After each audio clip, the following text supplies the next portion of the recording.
What up, everybody? It's Alex Leak and Friends NFL podcast back for week 14. I got David Stoyo from Canada. Hello, let's talk some football. And I got Gavin Heslop in Oregon. Howdy. All right, let's get it started. Thursday night, the Falcons get a must-win in Atlanta against the Saints to improve to 8-5 with a 20-17 win. Saints running back Alvin Kamara leaves the game early in the first with a concussion. Did not return.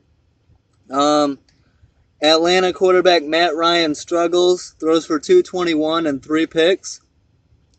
Saints quarterback Drew Brees throws for 271 and 2 touchdowns, but a crucial late interception in the end zone. It was a spectacular interception by Falcons linebacker Deion Jones to pretty much end the game. Stoyo, what do you think of this game? Huge win for Atlanta. This was a must-win to stay alive in the playoff race.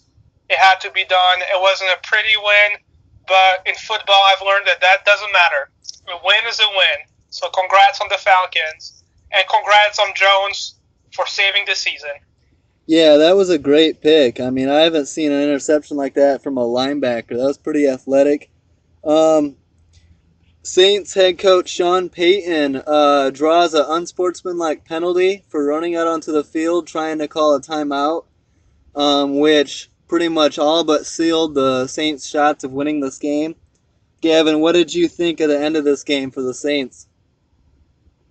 Yeah, it's just really frustrating for the Saints team and the Saints fans to see it truly lost at the end of the game by their coach having such a pointless penalty called to him, and it was, he deserved it. And just to have a veteran coach cost you a game like that is pretty frustrating. I know that Peyton was frustrated with how the game had been officiated, and apparently he had already asked for a timeout, and they kept there was he wasn't getting what he was asking for, and hence the frustration. But still, you have to know in those kinds of close games, divisional games, you have to keep your cool. Interesting note on that maybe the refs were kind of leaving Sean Payton out to dry on that.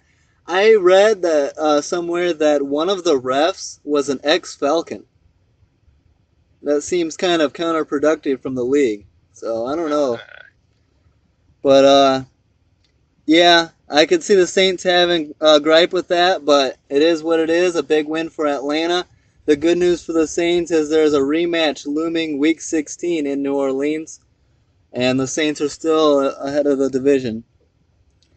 On Sunday, the Bills and the Colts met in Buffalo in a snowstorm. The Bills were able to run past the Colts 13-7 in overtime. Bills running back LaShawn McCoy goes for 156 yards rushing, including the game-winning 21-yard touchdown. Buffalo started rookie quarterback Nathan Peterman over Tyrod Taylor, who was nursing a knee injury. Stoyo, what do you think of the Snow Bowl in Buffalo? It was just nice to see. I enjoy watching football games with that much snow. It makes it more interesting to me. It makes it go back to like the 1960s, 70s football with a lot of running. And Shady McCoy put his team on the back and got a much-needed victory. Once again, the Bills are over 500, and we're in December. This doesn't happen every season. Yeah, big win for Buffalo. They improved to 7-6. Speaking of the running game, McCoy had a big game, and Frank Gore for the Colts also runs for 130, but it wasn't enough. The Bills are currently the 6th seed.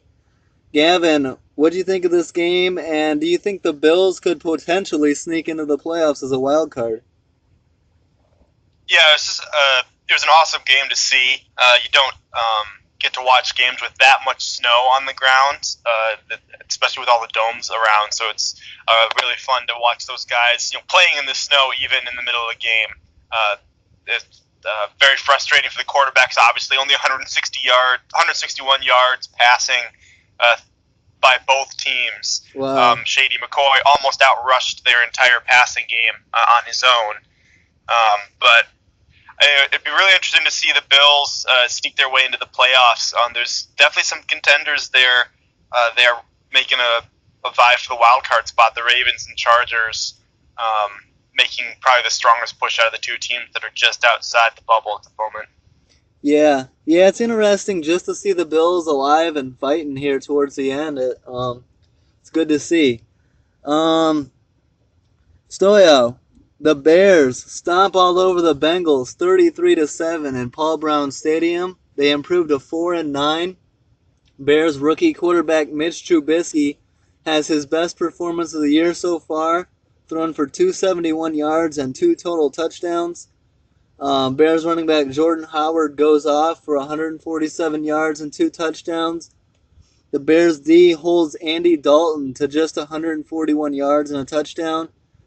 It's a bit late, but the Bears are starting to play a little better. Are you encouraged by this performance? Stoyo? Yes. I did not expect the Bears to even show up this game. After losing the last 5, I thought this was it. I'm happy that they showed up. They were very fortunate that they caught Cincy at the right time. Cincy had 5 missing starters. They just came off one of the most physical games of the year against the Steelers on a short week. But I'm not going to take anything away from the Bears. We won. This is the first blowout this year.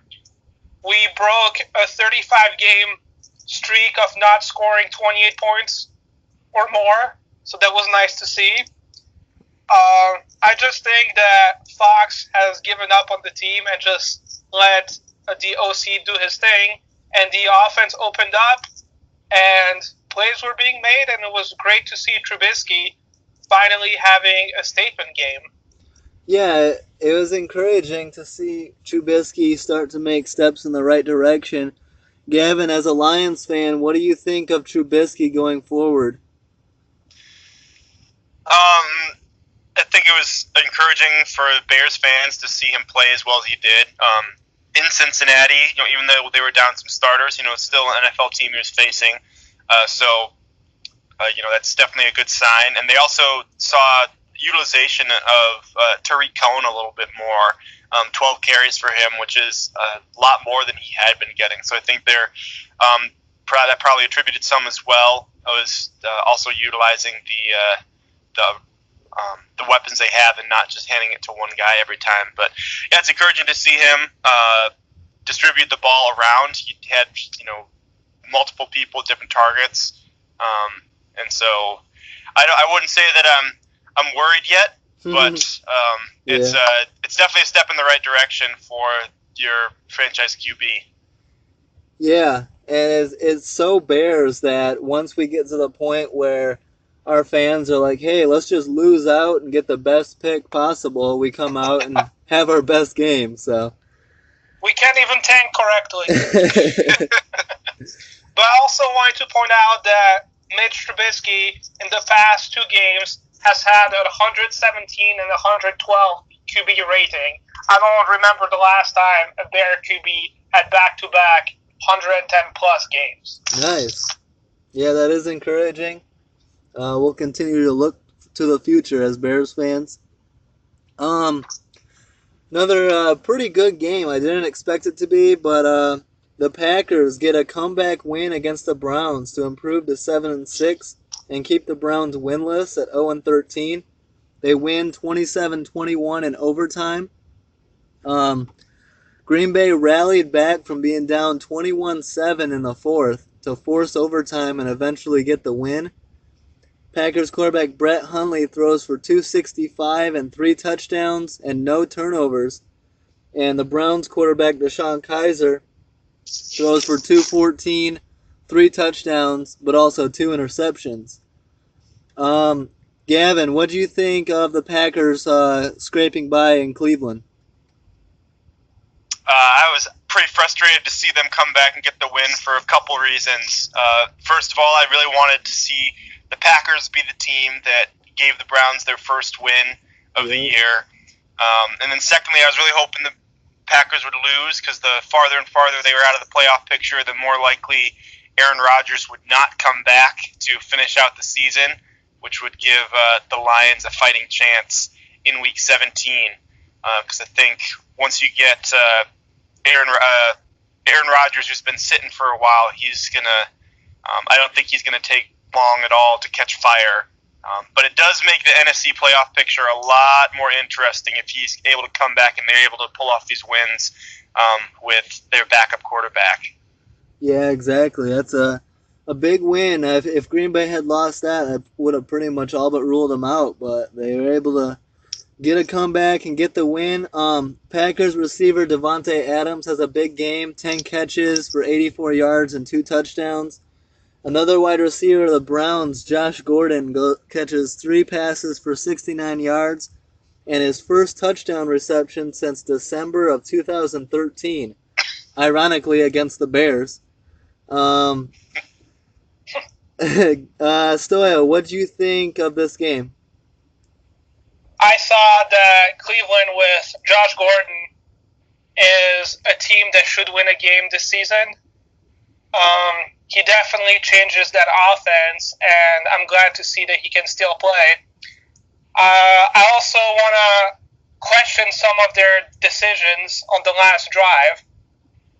They just needed to pick up a first down with about 2 minutes and 30 seconds left, and they threw the ball 3 times, I believe, and they couldn't pick up a first down to ice the game and to get the first win of the season. On second down, there was a questionable play where a Brown player had a tough catch, and it looked like it was an incompletion. Mike McCarthy decided not to challenge the play. Wow. On the very next play, they complete a pass, and it's called a first down. And this play, again, is a iffy play. And McCarthy challenges that one and wins the challenge. So Cleveland is forced to punt. Cleveland punts, and they return the punt 65 yards. Wow. So that pretty much changed the game. So I just want to give Coach McCarthy a lot of credit. I feel like John Fox would have thrown the flag on the first one and not on the second one. And it's just little things like that that helps you win a football game. And how do you let someone return a punt 65 yards in the last minute and a half of the game? Yeah. You have to kick that out of bounds. You just do. Yeah, the Browns made some big mistakes at the end. I mean, all the things that you just listed, on top of that, once they were in overtime, DeShone Kizer makes a rookie mistake. I mean, you can throw the ball away, even if you go 3 and out in overtime, make the Packers drive down the field. Instead, DeShone Kizer felt pressure, threw the ball up over the middle of the field, and it was interception, and gave Green Bay a great opportunity to score. So Cleveland making some big mistakes. Big win for Green Bay with Rodgers set to return next week at Carolina. We'll see if he makes his return, but they're still alive. Another game, the Chiefs get back to winning, beating the Raiders 26-15 in Arrowhead. That's they end a 4-game losing streak. The game was not as close as the score indicates. The Chiefs led 26-0 in the fourth. Raiders quarterback Derek Carr struggled, throwing for 211 and 2 interceptions. And a big part of the Chiefs getting back on the winning side was their rookie running back Kareem Hunt going for 116 yards and a touchdown. Gavin, what do you think of the Chiefs getting a big win? Yeah, it's about time the Chiefs decided to step up. I don't know if they just felt a little lazy since they started out so hot, and now they're feeling the pressure trying to make it in the playoffs. But if they can catch fire now and finish out strong, they have a chance of winning their division. I think home field is out of the question for them now, outside of the Steelers or Patriots tanking. But they can at least win their division and set themselves up for a playoff run now. Yeah. So, Derek Carr is getting paid a lot of money to come through in the clutch. a bad game for him, a bad season for the Raiders overall as they fall to 6-7. What do you make of the Raiders? They were my Super Bowl pick at the beginning of the year, so I was completely wrong to not even make the playoffs. I think that team is young. I also think that last year they won a lot of very close games, so maybe they weren't as good as their record said. Yeah. And they came down to earth. But yeah, in a crucial game, you cannot be down 26-0 against a division rival and hope to make the playoffs. That just doesn't happen. So yeah, I'm a fan of their head coach Jack Del Rio, but so far this season he's replaced the offensive coordinator or replaced the play caller. He's also replaced the defensive play caller, and I would think the next head to roll would probably be Jack Del Rio. So we'll see how that works. The Cowboys easily dispose of the Giants in New York despite Eli Manning's return. Cowboys improved to 7-6. Dak Prescott has a big game, throws for 332 and 3 touchdowns. Eli Manning struggles in the return, throwing for 228 and 2 picks. The Cowboys' leading receiver was their running back Rod Smith, who catches 5 passes for 113 yards and a touchdown. And Dallas gets a big win to stay alive in the playoff hunt. Gavin, do you think with Ezekiel Elliott coming back soon, sitting at 7-6, you think the Cowboys can make a run? I think they'll be able to finish the season out strong, but I think the NFC, the top is too tough for them to be able to sneak back in. With the Eagles losing Wentz, I think that the Seahawks are still right there on the verge. The Packers are getting Aaron Rodgers back. I just don't see them being able to win enough at this point to be able to recover and make a wild card spot. Yeah, I agree. It looks like the Seahawks are right there to get a wild card, and you got 3 teams in the NFC South as well. So a lot of good teams in the NFC this year. Stoyo, do you believe that Eli Manning is playing his last football in New York? I think so. Yeah. I think with him being benched for that one game, that's pretty much it. And I wouldn't put everything on Eli. I think that defense has a lot more questions than the offense, especially when you lose your top 2 receivers. Yeah. Yeah, it's tough. I would fix that offensive line and get some more defensive players, but I think this is the end. For Eli, I think it was handled wrong. He should have never been benched, but it cost the coach and the GM their jobs in doing so. Yep. I mean, the Giants can look at it at least that they can improve. They got the 2 problems off their team, and maybe they can build around a rookie quarterback and get things going. What would you think about if the Giants are looking for a quarterback? Would you go through the draft, or do you think the Giants could be a sneaky Kirk Cousins possibility? Maybe. I don't think that's a good idea for Kirk Cousins. Yeah. They're pretty much entering a rebuild. Kirk Cousins wants to win, and I don't think it's going to work out. I think the Giants should just draft someone, maybe even keep Eli for another year and have the QB sit and learn from a 2-time Super Bowl MVP. Yep.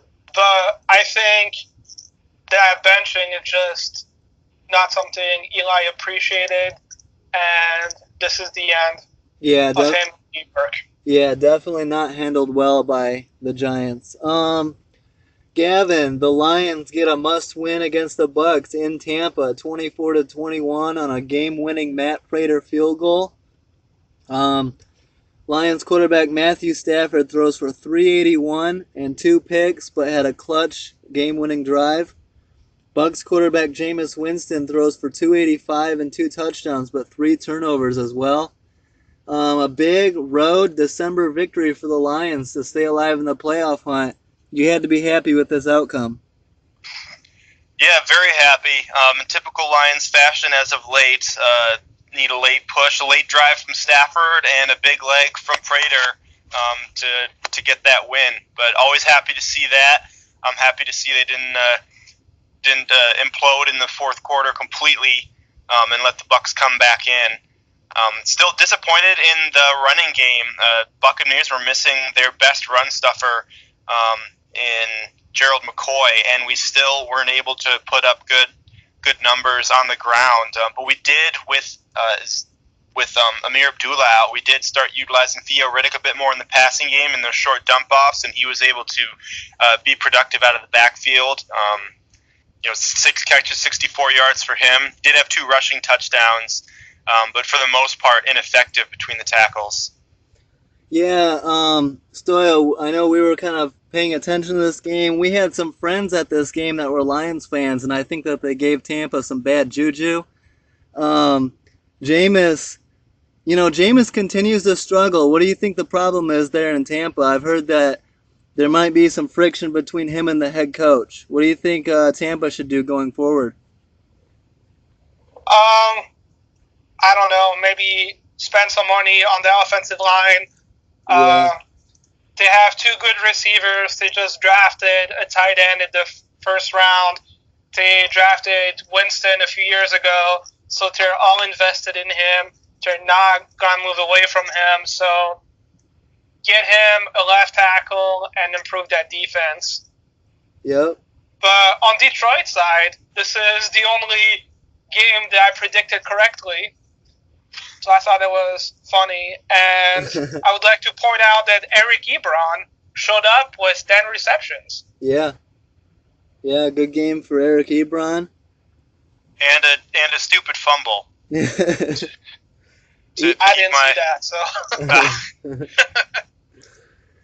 Yeah, good to see him at least catch the ball. From a Lions fan, good to see him not dropping everything thrown his way. Especially when he was drafted one spot ahead of Beckham, if I remember correctly, right? I think I was wrong when I said 1. I believe it was 2 or 3, but very close to Odell Beckham.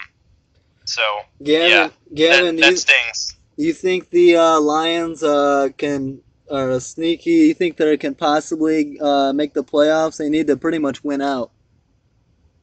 Yeah, I think we have at least 2 locks as far as wins ahead of us. Next week will be no problem in Detroit. Oh wow! Taking care of the little Cubs, and then the following week, the Bengals, if they play anything like they did this last weekend, won't be any issue. The big game, the big question mark, which really could decide a wild card spot, is Week 17 in Detroit playing Green Bay. With Aaron Rodgers, we're assuming he'll be there. So we're definitely in the hunt. I think we can, get 2 wins there, but I don't know that a 9-7 record is going to be enough in the NFC to make a wild card. Yeah.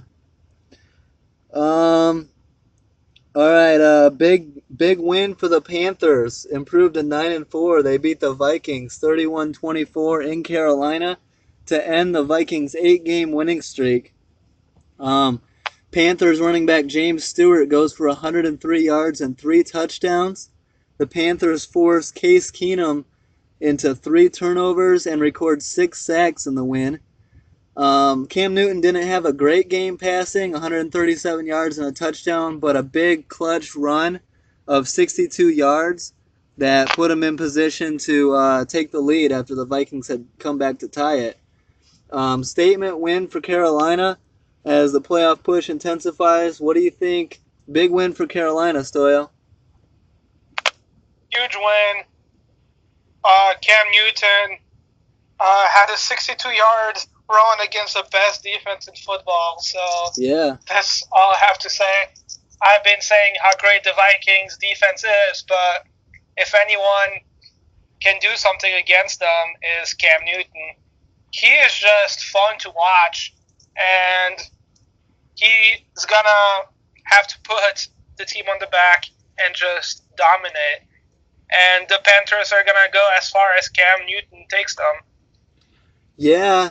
The Vikings sitting at 10-3.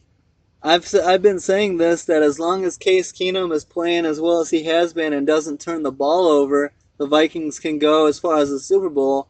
Gavin, 3 Case Keenum turnovers. Do you think the Vikings are worried at all about Case Keenum going forward?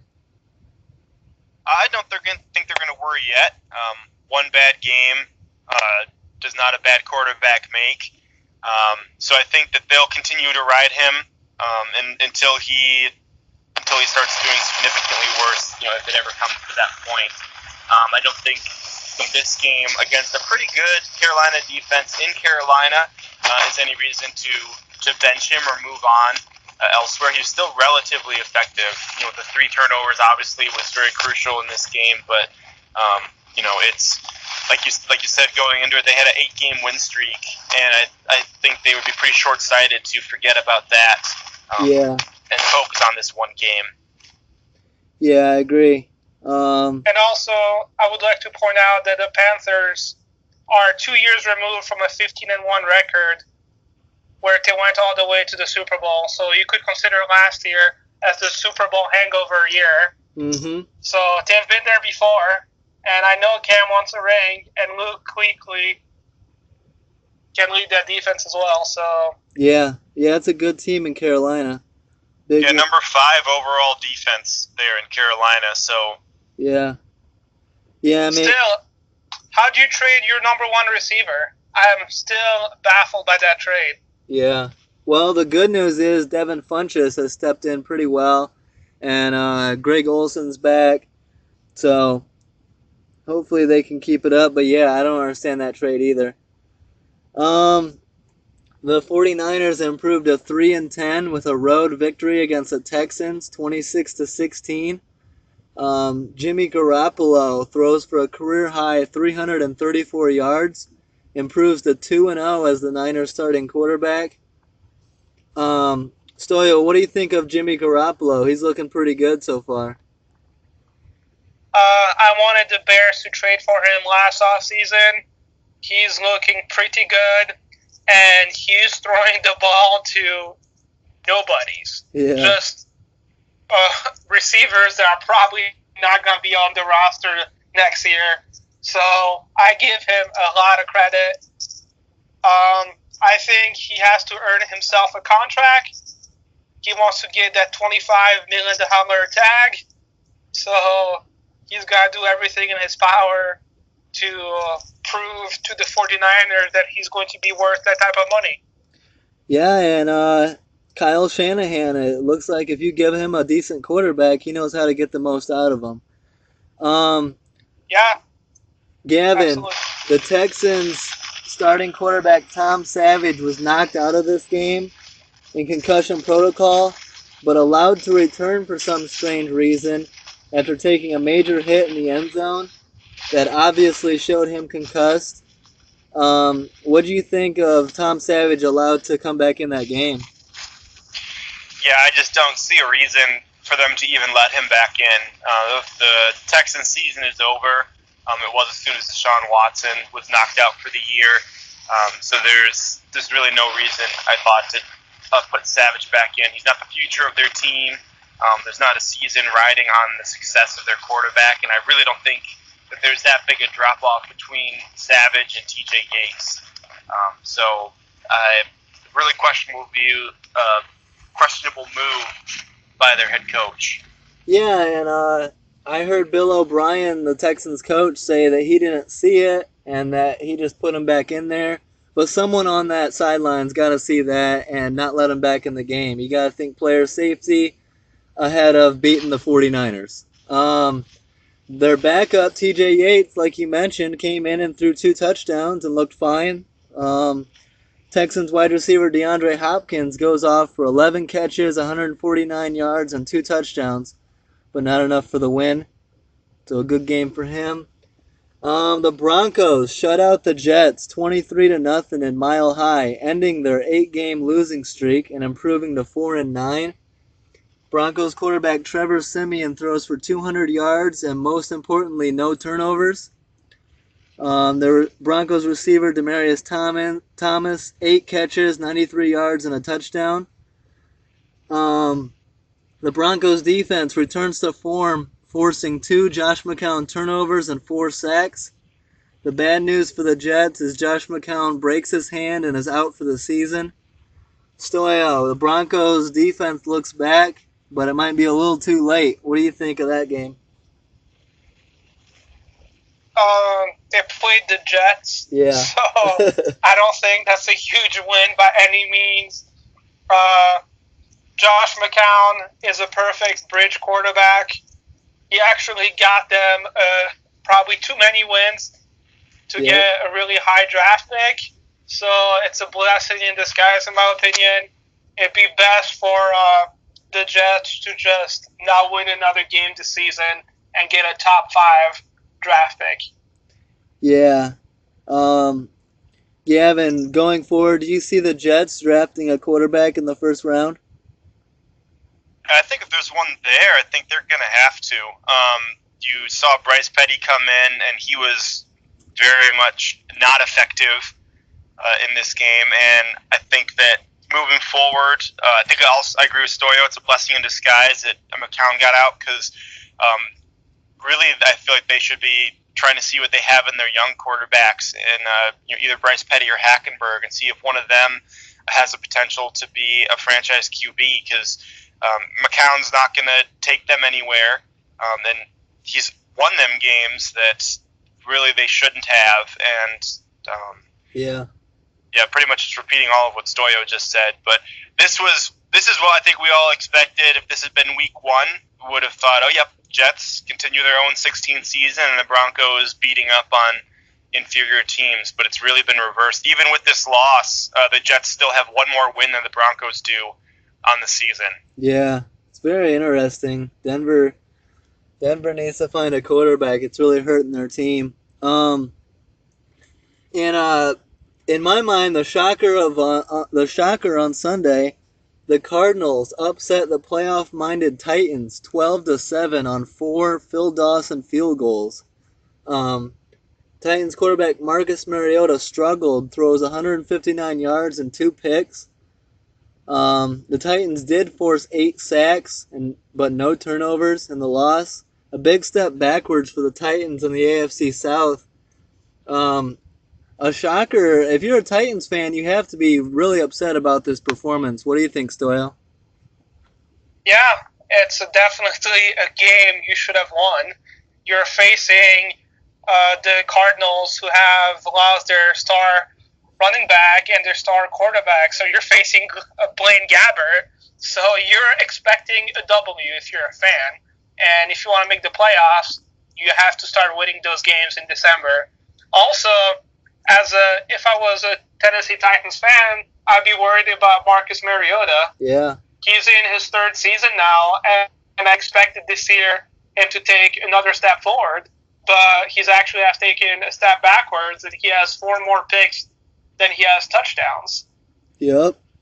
His QB rating has dropped close to 20 points, so that's not what you want to see. Do you think that's coaching? Do you think that's lack of weapons?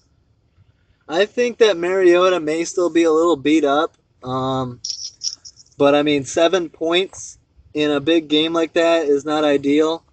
Gavin, what do you think of Mariota going forward in the Titans? A tough loss for them. I know that he was diagnosed with a sprained knee after this game, and their starting left tackle, Taylor Lewan, who is definitely the cornerstone of that offensive line, played only 18 snaps. So you lose your left tackle, you lose your blindside protector, and a really good one at that. That's going to affect a young quarterback. And I think there are some concerns for Mariota just in the fact that he's a mobile but relatively small quarterback, and so there's always, I think, going to be injury concerns surrounding him. I don't think it's a weapons thing. He's got 2 solid running backs in Murray and Derrick Henry, and they added 2 good receiving weapons to their receiving corps in Eric Decker and drafting Corey Davis this year. So I don't think it's a weapons thing so much for him. I think this game in particular, he was a little hampered. He has been for a good chunk of the year, and he was missing his best offensive lineman. And I honestly think that Mike Mularkey, who was I was a surprise hire for me when they made him full-time head coach. Yeah. I'm wondering if they maybe need to move on from him. But they're 8-5 still, even after this loss, which isn't that bad. Yeah, I think. I don't know. I'm not buying Eric Decker as a number one receiver. Yeah. I think that was more of a product of Peyton Manning's greatness than him being that good. Well, that's Maybe right. I'm wrong. I mean, he was pretty good in New York when he was playing for the Jets still, and he had no Peyton Manning there. I think Plus, that he had a 1,000-yard season there, but I don't know. He wasn't a number one receiver, and I don't think he's supposed to be. I think that Corey Davis is supposed to be their number one, and they also have Delaney Walker and Rashard Matthews that see plenty of targets as well. So I think, I don't think they need to have a Calvin Johnson number one type of receiver on your team. If you have a quarterback that can distribute the ball, and they're a running team as well, so I don't think they need that kind of player necessarily. Always helps, but I think they can get by without it. Yeah. And those two running backs need to bring more to the table than 54 yards between the two of them. Absolutely. Oh, yeah. I think Taylor Lewan might have affected that a little bit, but they have a good line even despite Taylor Lewan. And I think that you can mark me down as a Corey Davis fan. I think that him and Mariota are going to be putting up the numbers long term. Corey Davis, Western, correct? Yep, Western Michigan.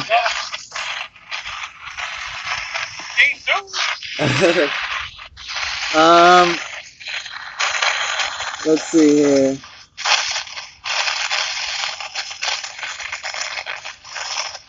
The LA Chargers blow past the Redskins 30-13 in LA for their fourth straight win.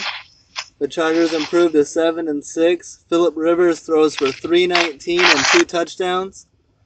Wide receiver Tyrell Williams goes off for 4 catches, 132 yards, and a touchdown. LA is getting hot at the right time with a matchup at Arrowhead coming up on Saturday night. Gavin, how are you feeling about the Chargers right now? I think they're catching fire at the right time, and they need to. They're right on the bubble for, making a wild card spot, but they're also right at the doorstep of the Kansas City Chiefs for the division. They actually they're tied at 7-6 at the moment, so going to be crucial next 3 weeks in the AFC West. Yeah. I can't wait for those matchups, especially Saturday night. That's going to be a hell of a game. Stoyo, are you a Chargers believer? Absolutely. I've been picking them to win the last 3 weeks, and I think they're going to take the division lead on Saturday. Yeah, it'll be interesting. I can't wait. The Eagles fly past the Rams 43-35 in LA. They improved to 11-2. Philly quarterback Carson Wentz throws for 291 and 4 touchdowns. Another solid performance, but at what cost? He leaves the game with an injured knee. Monday, he was diagnosed with a torn ACL and out for the season. A huge blow. He was having an MVP season. That's got to hamper the Eagles going forward. The good news is their backup quarterback, Nick Foles, will step into the starting role. He's done it before. Stoyo, do you trust him, and how far do you think the Eagles can go with Nick Foles at quarterback? It's very unfortunate for the Eagles to have lost their star QB, but I am a fan of Nick Foles. I think he's one of the better backups in the league, so he's going to try to hold on the ship. Luckily for him, to have a good running games, to have good receivers, and to have great defense and good coaching. So if they can try to hide him a little bit, they could maybe do some damage in the playoffs, but it's going to be difficult. It's the first time in a while that the Eagles have been this good, and it's really, really unfortunate to lose Carson. Yeah, and very disappointing. I mean, Carson Wentz was having a great season, and I was really interested to see how he would do in the playoffs. Yeah, for sure. The good news. And Go ahead. it just reminded me how bad Cleveland did of not picking either Goff or Wentz. Yeah. The good news for the Eagles is they have a solid defense, and they traded for Jay Ajayi, and they have LeGarrette Blount, so some good running backs. So they should be able to hide Nick Foles somewhat. Plus, he's also got a great receiving core.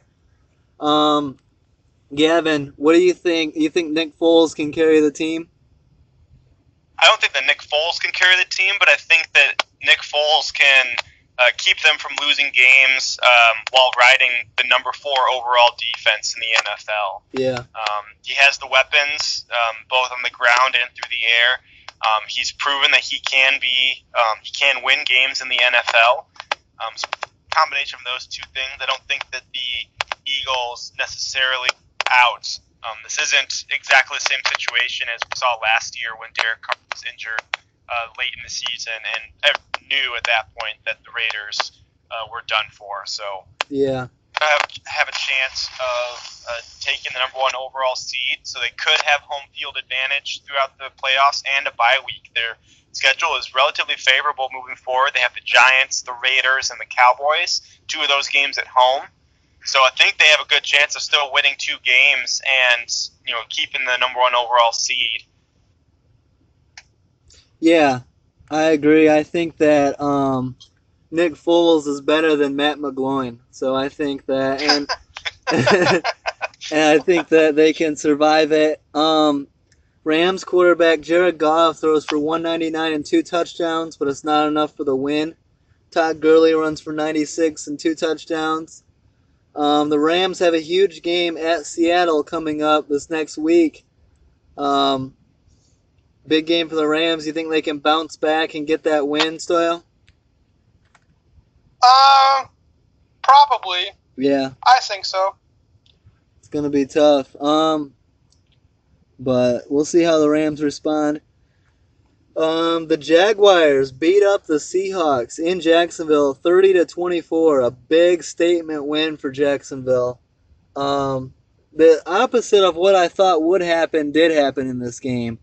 I thought that Blake Bortles was going to be forced into some turnovers, but he throws for 268, 2 touchdowns, and no turnovers. I thought Russell Wilson would protect the ball. He throws for 271, 3 touchdowns, but also 3 interceptions. Leonard Fournette, the Jags running back, abused Seattle linebackers, goes for 101 yards and a touchdown. The Seahawks defense struggled. They forced 0 turnovers and registered 0 sacks. As far as the game goes, Gavin, huge statement win for Jacksonville. What do you think this does for their confidence going forward?